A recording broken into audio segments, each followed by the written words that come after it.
chapter 3 verse 105. وَلَا تَكُونُوا كَالَّذِينَ تَفَرَّقُوا وَاخْتَلَفُوا مِنْ بَعْدِ مَا جَاءَهُمُ الْبَيِّنَاتُ وَأُولَٰئِكَ لَهُمْ عَذَابٌ عَظِيمٌ. It says, the warning goes, do not become like those of the previous ummahs. Do not become like those of previous nations who divided themselves again on petty religious issues and turned themselves into sects. For indeed, that is a grave chastisement. In fact, in another passage of the Quran, it compares that quality as tantamount to being shirk. And we are told that the only thing that Allah will not pardon on the Day of Judgment is shirk. And here you find an analogy being drawn in terms of what you find. So if we bear into account that, number one, if the principle of unity is an established fact of Islam and the Islamic way of life, and you have to consider the values and the social norms of Islam where this unity has been established, the fundamental norms of the Islamic value system of social order: unity, justice, selfless service to others, and of course the idea of da'wah, conveying the message. Udu ila sabili rabbika bil hikmah wal mau'izatil hasanati wajadilhum billati hiya ahsan. Invite all to the ways of thy Lord with wisdom and with beautiful preaching, and reason with them in the ways that are best and most gracious. A common phrase, a common verse. We hear this all the time. It becomes exceptionally boring to hear it. But how do we internalize it? How do we interpret it? Again, people understand it in a limited sense. Calling Muslims, for example, to the mosque is viewed as da'wah. But that's not the understanding that you find from the Quranic point of view. The Quranic point of view is universalist in its approach. It's incorrect when we think or put ourselves in artificial, shallow constructs and say, we are Muslims, our religion is Islam, and our holy book is the Quran. It's a Muslim religious book. It's false. The Quran is not a Muslim religious book. The Quran is not a Muslim holy book. The Quran is a book of guidance for humanity at large. And how do we make it a book of guidance for humanity if we keep it up on our shelves, or just basically imbibe in forms of religious incantations? Even the level of education.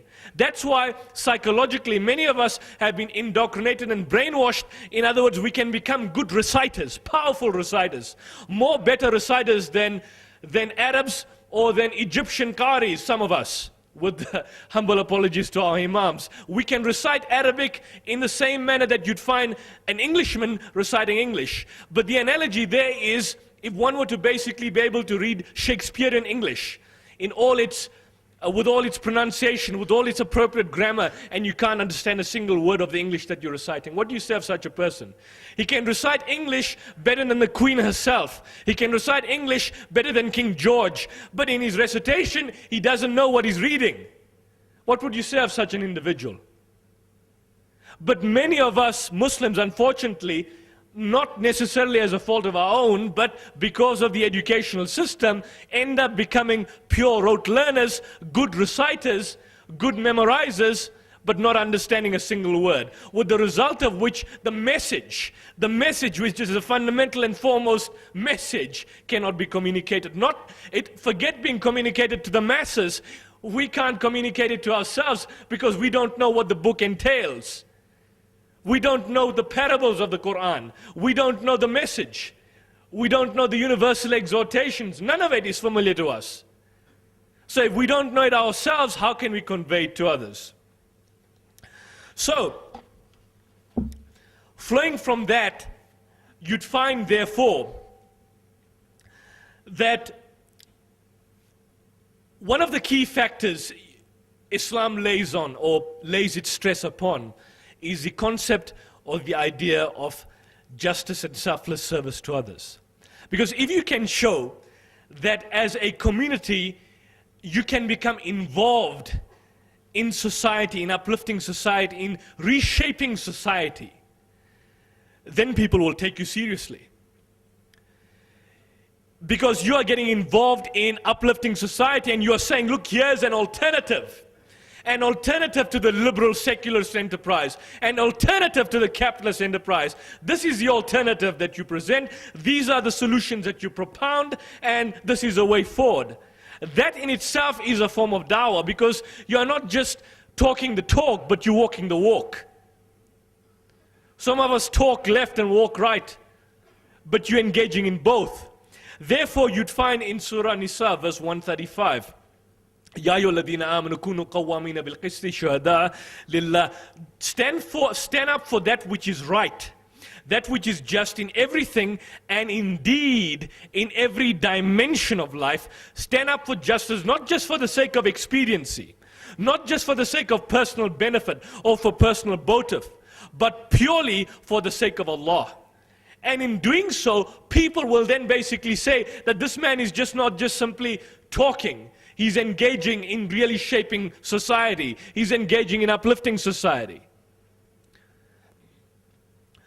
When we do anything for the sake of Allah, be it preaching, be it communicating His message, as the Prophet would say, "Ballighu anni walau aya," convey the message, even if it is just one word. One word, you convey the message. When you do anything for the sake of Allah, then by implication, the nafs, or the ego, is per se annihilated. And as a result of the annihilation, all the sentiments will be placed before you on the day of judgment. Even if it goes against your next of kin, even if it goes against your parents, even if it goes against your family, etc. Otherwise, by simply offering prayers, by simply reciting the tasbih, which are noble deeds, without the actual action, that in itself will not lead to taqwa. Again, you'd find in Surah Ma'idah, verse 8,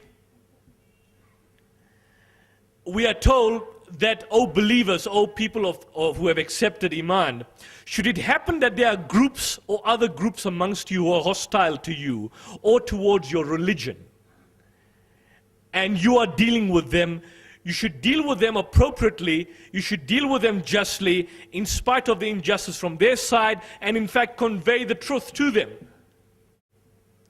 So your duty and obligation is not just to simply convey the message, be just in your dealings with them. That's a principle of justice which will support unity. Why does disunity come into the community?